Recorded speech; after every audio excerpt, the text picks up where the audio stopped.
اعوذ باللہ من الشیطان الرجیم بسم اللہ الرحمن الرحیم السلام علیکم ورحمۃ اللہ وبرکاتہ۔ میں ہوں عمیر حسین اور آپ ملاحظہ فرما رہے ہیں ہمارا چینل نالج آف اسلام، جہاں آپ حاصل کرتے ہیں دین اسلام اور قرآن مجید فرقان حمید کے بارے میں اہم معلومات، اور ساتھ ہی آپ سیکھتے ہیں قرآن مجید فرقان حمید کی آیات کو ترجمہ اور تفسیر کے ساتھ۔ اگر آپ ہمارے چینل پر نئے ہیں تو ہمارے چینل کو سبسکرائب کریں اور بیل آئیکن کے بٹن پر کلک کریں تاکہ ہماری ہر نئی آنے والی ویڈیو آپ سب سے پہلے حاصل کر سکیں۔ ونسلم ونصلی علی رسولہ الکریم، اما بعد فاعوذ باللہ من الشیطان الرجیم، بسم اللہ الرحمن الرحیم۔ الرحمن علم القرآن، صدق اللہ مولانا العظیم۔ ببرکت ان اللہ وملائکتہ یصلون علی النبی یا ایھا الذین آمنوا صلوا علیہ وسلموا تسلیما۔ اللہم صل علی سیدنا و مولانا محمد وعلی آلہ واصحاب سیدنا و مولانا محمد وبارک وسلم۔ صلاۃ و سلام علیک سیدی یا رسول اللہ وعلی آلک واصحابک یا حبیب اللہ صلی اللہ علیہ وسلم۔ حمد و صلوات کے بعد قرآن کریم سے سورہ رحمان شریف کی آیت مبارکہ تلاوت کرنے کی سعادت حاصل کی گئی۔ اللہ تبارک و تعالیٰ نے ارشاد فرمایا کہ رحمان نے قرآن کا علم عطا فرمایا۔ اللہ تبارک و تعالیٰ نے قرآن کریم فرقان حمید اپنے پیارے حبیب علیہ الصلاۃ والسلام پر اپنی آخری کتاب کی صورت میں معجزہ بنا کر نازل فرمایا۔ جس طرح حضور علیہ السلام بے مثل و بے مثال رسول ہیں، قرآن اللہ کا کلام بے مثل و بے مثال کتاب ہے۔ تو جس طرح باقی تمام ایمانیات کا تعلق قرآن کریم فرقان حمید کے ساتھ وابستہ ہے، اسی طرح قرآن کریم فرقان حمید کے کچھ حقوق ہر صاحب ایمان پر لازم ہیں۔ جس طرح اسلام کی عمارت ایمانیات میں سے 5 ستونوں پر قائم ہے، بے عینی اسی طرح قرآن کریم فرقان حمید کے بھی 5 حقوق ہیں جو اس پر ایمان کے حوالے سے ہم سے تقاضا کرتے ہیں۔ اور ان میں سے پہلا حق اس کا ہے کہ اس کو ماننا، اقرار باللسان و تصدیق بالقلب، زبان سے اس بات کا اقرار کرنا کہ یہ اللہ تبارک و تعالیٰ کا بے مثل و بے مثال کلام ہے، اور دل سے اس کی تصدیق کرنا۔ حضور علیہ الصلاۃ والسلام کے لیے اللہ قرآن میں فرماتا آمن الرسول بما انزل الیہ من ربہ والمؤمنون۔ سب سے پہلے خود اللہ کے رسول علیہ السلام اس بات پر یقین رکھتے ہیں کہ اللہ کا کلام ہے، اور پھر ان کے بتائے سے اہل ایمان۔ اللہ تبارک و تعالیٰ کے اس مقدس کلام کو اللہ کا آخری کلام ماننا، بے مثل و بے مثال ماننا، اپنے لیے دنیا اور آخرت کے نجات کا واحد ذریعہ ماننا کہ رب کائنات نے قرآن کریم میں فرمایا تبصرۃ و ذکریٰ لکل عبد منیب، کہ یہ نصیحت ہے ہر اس شخص کے لیے کہ جو رجوع کرنے والا ہے۔ تو قرآن کا پہلا حق جو ہر صاحب ایمان پر ہے وہ ہے اس کا ماننا۔ دوسرا حق اس کا پڑھنا، تلاوت کرنا۔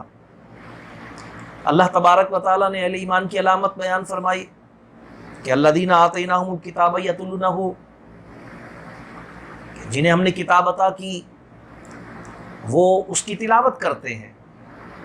تو قرآن کریم کا پڑھنا، کیونکہ یہ ہمارے پڑھنے کے لیے اللہ تبارک و تعالیٰ نے نازل فرمایا ہے، اس یقین کے ساتھ پڑھنا کہ فیہ شفاء للناس، اس میں اللہ تبارک و تعالیٰ نے ہمارے لیے ظاہر اور باطن کی شفا رکھی ہے۔ وَنُنَزِّلُ مِنَ الْقُرْآنِ مَا هُوَ شِفَاءٌ وَرَحْمَةٌ لِّلْمُؤْمِنِينَ، اللہ فرماتا ہم نے اسے شفا اور رحمت بنا کر ایمان کے لیے نازل فرمایا ہے۔ اس یقین کے ساتھ اس کی تلاوت کرنا، بلکہ اس کو یاد کرنے کی کوشش کرنا، تسلسل کے ساتھ اس کی تلاوت کرنا، اللہ نے اسے آسان کیا ہے یاد کرنے والوں کے لیے۔ اللہ قرآن میں فرماتا ہے وَلَقَدْ يَسَّرْنَا الْقُرْآنَ لِلذِّكْرِ فَهَلْ مِن مُدَّكِرٍ، اللہ فرماتا ہے ہم نے اسے یاد کرنے والوں کے لیے آسان کیا۔ تو قرآن کا یہ دوسرا حق ہے کہ ہم اس پر ایمان لانے کے ساتھ ساتھ اس کی تلاوت کو اپنا معمول بنائیں، بلکہ اس کے یاد کرنے کی جانب متوجہ ہوں۔ اور پھر تیسرا حق اس کا ہے کہ سمجھنا، کیونکہ کسی کتاب کا محض پڑھ لینا اس وقت تک نفع کا باعث نہیں ہو سکتا جب تک کہ اس کتاب کو سمجھ کر نہ پڑھا جائے۔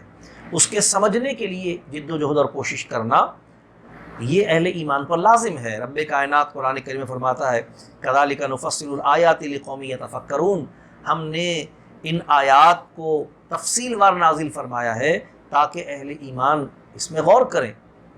غور کرنے والوں کے لیے ہم نے ان کو مفصل کر دیا ہے، تو ان کو سمجھنا، غور و تدبر کرنا۔ اللہ قرآن کریم میں ارشاد فرماتا افلا یتدبرون القرآن، تو وہ قرآن میں غور کیوں نہیں کرتے؟ تو قرآن کریم میں غور کرنا، تدبر کرنا یعنی اس کا سمجھنا، اس کے سمجھنے کی کوشش کرنا، یہ بھی اہل ایمان پر قرآن کا ایک حق ہے۔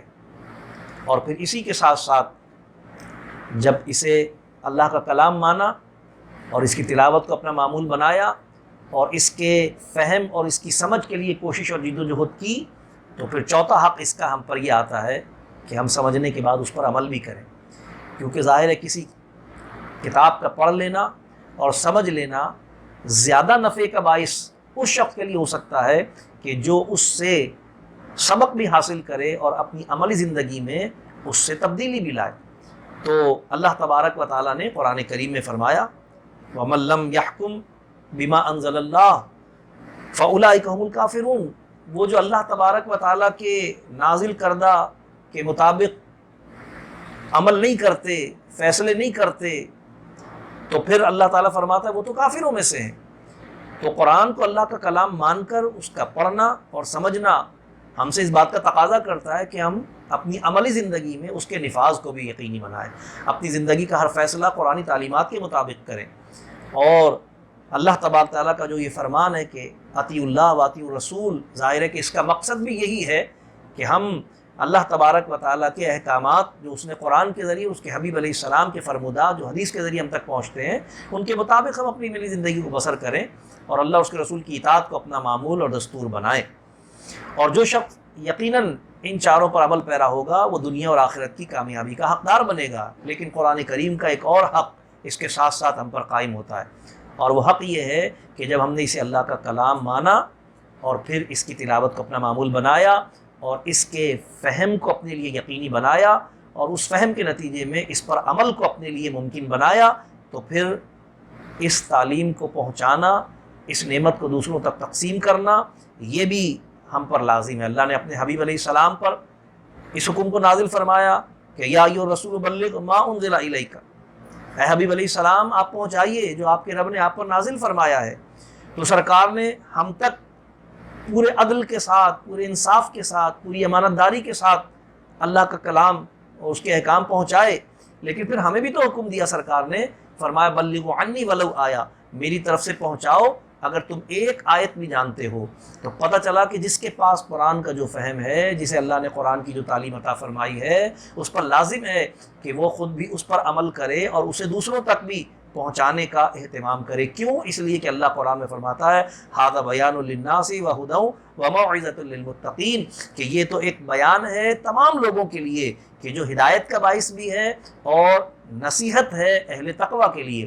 تو جو اہل تقویٰ ہیں وہ اس نصیحت کو اپناتے ہیں، اور جو اس نصیحت کو جتنا زیادہ اپناتا ہے وہ تقویٰ اور پرہیزگاری کی اتنی اعلیٰ منزل تک پہنچتا ہے۔ یہی وجہ ہے جو اہل ایمان ہیں ان کا تو زندگی کا مقصود ہی یہی ہوتا ہے۔ بقول مفتی احمد یار خان نعیمی رحمۃ اللہ تعالیٰ علیہ فرماتے یہی ہے آرزو تعلیم قرآن عام ہو جائے، ہر ایک پرچم سے اونچا پرچم اسلام ہو جائے۔ یہ قرآن کریم فرقان حمید کے حقوق ہیں جو اہل ایمان پر اللہ نے لازم کیے ہیں۔ اللہ تبارک و تعالیٰ کی بارگاہ میں دعا ہے کہ اللہ تبارک تعالیٰ ہمیں اپنی عملی زندگی میں حقوق قرآنیہ کو اپنے اوپر لاگو کرنے اور ان حقوق کے ادا کرنے کی توفیق اور سعادت نصیب فرمائے۔ اللہ تبارک تعالیٰ ہم سب کو تعلیمات قرآنیہ اور سنت نبوی علیہ صاحب الصلاۃ والسلام کے مطابق و موافق اپنی عملی زندگی کے بسر کرنے کی توفیق رفیق عطا فرمائے۔ وآخر دعوانا ان الحمد للہ رب العالمین۔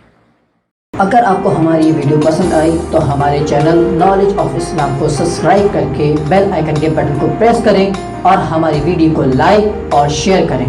ہمارے Facebook page knowledge of Islam کو بھی لائک کریں اور اپنے سوالات کے جوابات حاصل کرنے کے لیے نیچے دیے گئے ہمارے واٹس ایپ نمبر کو اپنے پاس محفوظ کریں اور اپنے سوالات ہمیں بھیجیں تاکہ آپ کے سوالات کے جوابات ہم دے سکیں۔ اپنا خیال رکھیے گا۔ السلام علیکم ورحمۃ اللہ۔